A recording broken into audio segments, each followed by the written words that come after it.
Good morning. I'm covering logistics sector, and we are seeing very good growth opportunities coming in logistics sector, particularly developments happening from government side with this DFCC, DMIC, DC, which is going to create a lot of structural shift in logistics. Second, we are seeing the contract logistic opportunities, and third party outsourcing logistic opportunities opening up post implementation of GST. The way we are seeing the growth in e-commerce and retail.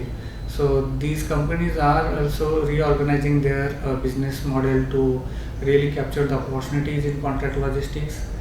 Second, we are also looking at the opportunities in coastal shipping and waterways, where government is very much focused on the developing this as a mode of transport, as well as the reduce the logistic cost of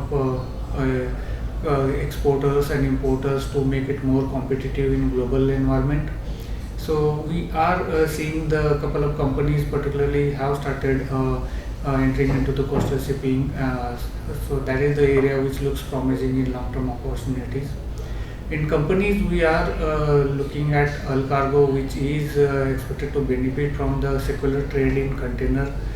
We have very low penetration level in container logistics, and we are basically looking at much more secular long-term growth in container, where Alcargo is very much better placed in terms of global container trade, LCL, less than container trade handling, as well as the CFS and ICD opportunities.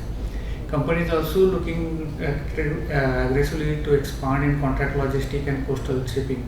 So that is also expected to benefit for the company, and their expansion into multimodal logistic part to cater north market would be a very positive step for the long-term growth.